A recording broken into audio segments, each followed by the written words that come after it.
এই ঐক্যের যারা বিরুদ্ধে তারা ফ্যাসিবাদের দূষর হয়ে বাংলাদেশে হয়তো এখনো গাপটি মেরে বসে আছে।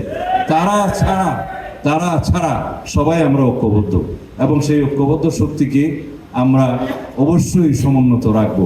সেই ঐক্যবদ্ধ শক্তির মধ্যে অবশ্যই গণতান্ত্রিক পদ্ধতিতে কিছুটা বিতর্ক হবে, কিছুটা সংগ্রাম হবে, নির্বাচন হবে, কেউ বিরোধী দলে যাবে, কেউ সরকারি দলে যাবে, কেউ তর্ক বিতর্ক করবে, কিন্তু সেটা বাংলাদেশের শক্তিশালী একটি রাষ্ট্র কাঠামো বিনির্মাণের লক্ষ্যেই হতে হবে। বাংলাদেশের মধ্যে বিভেদ সৃষ্টির জন্য কোনো রকমের ওয়েপন, কোনো রকমের অস্ত্র আমরা কারো হাতে তুলে দিতে চাই না।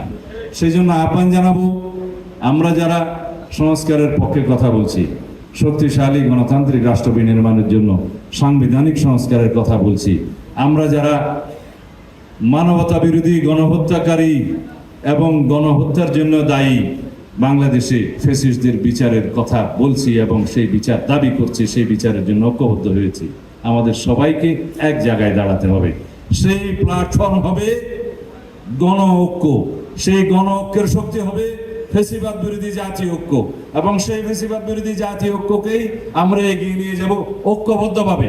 এই ঐক্যবদ্ধ পথ চলার মধ্যে আমাদের টার্গেট থাকবে, আমাদের সীমা থাকবে, আমাদের লক্ষ্য থাকবে শুধুমাত্র বাংলাদেশ বিনির্মাণের জন্য, সবার আগে বাংলাদেশ বিনির্মাণের জন্য আমাদের একটাই মাত্র নিতে হবে, সবার আগে বাংলাদেশ। এবং এই বাংলাদেশটা হবে শহীদের অঙ্গীকার ভিত্তিক, শহীদের প্রত্যাশা ভিত্তিক, শহীদের স্বপ্ন ভিত্তিক।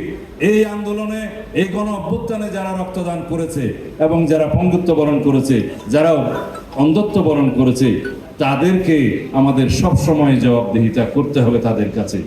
বসুন্ধরা টিস্যু, অশুদ্ধতার বিরুদ্ধে এক বিন্দুও ছাড় নয়। এইটা যেন আমাদের চেতনার মধ্যে থাকে, এটাই একমাত্র চেতনা হোক। আমরা পঙ্গু হাসপাতালে গিয়েছিলাম, সেই দৃশ্য দেখা যায় না। তারা যেরকম বাংলাদেশ দেখতে চায় সেরকম বাংলাদেশ আমাদেরকে বিনির্মাণ করতে হবে।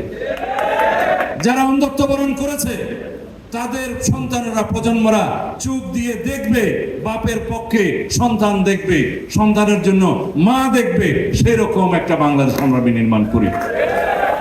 যারা শহীদ হয়েছে তারা তো আর আমাদের মাঝে ফেরত আসবে না, কিন্তু তাদের রক্তের ঋণ আমরা পরিশোধ করতে হবে একটি শক্তিশালী গণতান্ত্রিক বৈষম্যহীন রাষ্ট্র বিনির্মাণের মধ্য দিয়ে।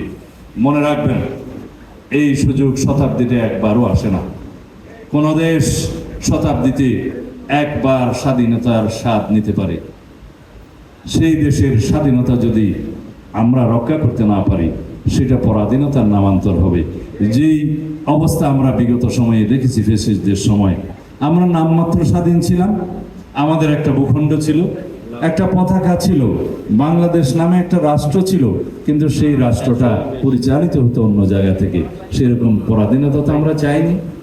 সেরকম পরাধীনতার শৃঙ্খলে যাতে আমাদের আবদ্ধ না হতে হয়, সেজন্য সবার আগে বাংলাদেশ থাকবে। আমাদের কোনো বিদেশি প্রভু থাকবে না, আমাদের বন্ধু থাকবে বিদেশে, কখনো কোনোদিন প্রভু থাকবে না।